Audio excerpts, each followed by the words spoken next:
You want to have a quick general first impression of SQL without hearing too many jargons or diving too much into details, just enough to get you started.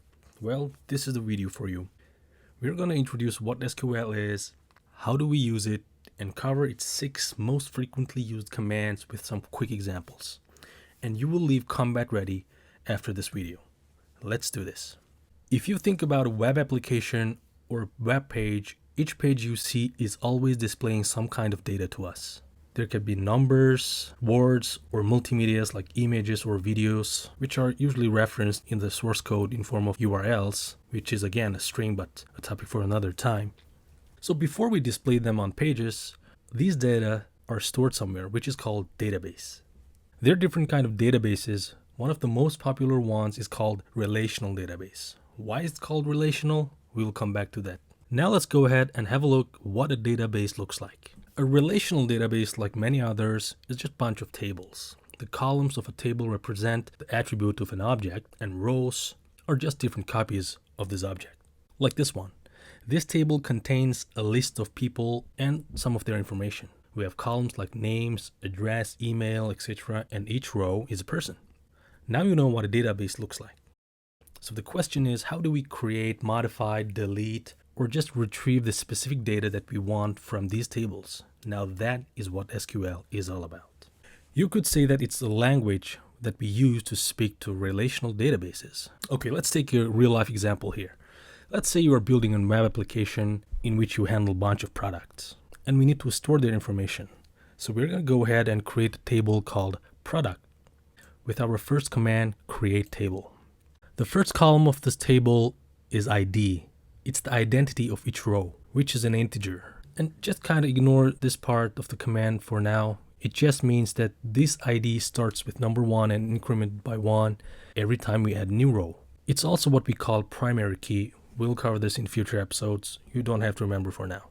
But do remember that SQL commands are not case sensitive by default. So I'm kind of typing like an uncultured swine here, but you get the idea. However, when you name a table or a column, we got to follow a unique convention like Pascal case, lowercase only, or uppercase only, and just separate the words with underscore, for example. Once we have our ID, other columns are pretty straightforward. We're going to add a column called product name, which is a string or a variable character in SQL. We will allocate 50 characters for this string, or just write max if you feel like I'm being cheap. Another column called color ID, which refers to a color, and the last one called price, which is a float since we have decimals in price. You can add whatever columns you want. I'm just adding these for the sake of this example. Let's execute this command.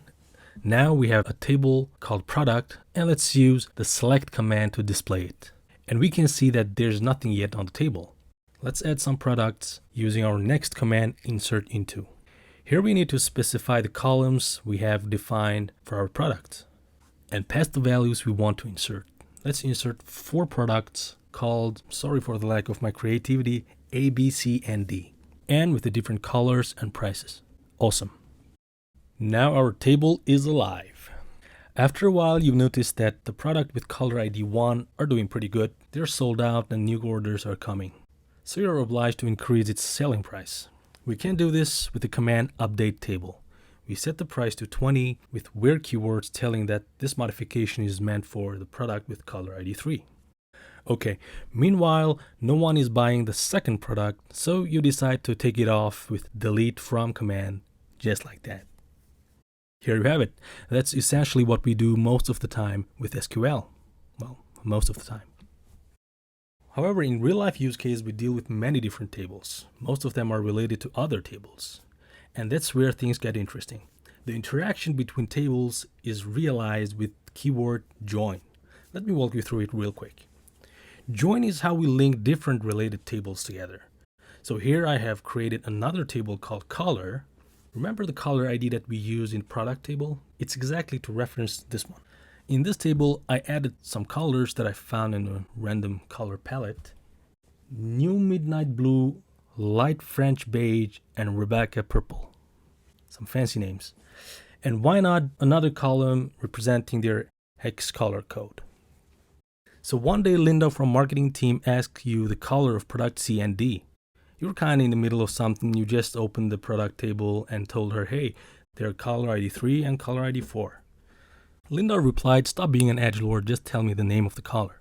So then you select product table just like before, but only this time you join the caller table. You indicate the joining condition where caller ID of the product is equal to ID of caller. Let's check out the result. So we have columns from both tables together, bind it with caller ID. Once you have more and more related tables, you can keep joining them together if needed, hence the name relational database. And voila, that's how we join tables. Of course, we have other types of join command, but they're same but different. We'll talk about them in future episodes. Everything more complex from here is mostly contributed by the scale of your database, and of course partially by some other commands that we haven't mentioned yet. Once you earn your basic XPs through your own practice, you will feel the need to create functions, procedures to automate some of these actions. To summarize, SQL is a language we use to write and read data from relational database. And that's all you need to know to kickstart your SQL coding. We're going to have some more videos coming soon about programming in general. Tell me what you would like to see and click a like if this one helped you out. I'll catch you next time.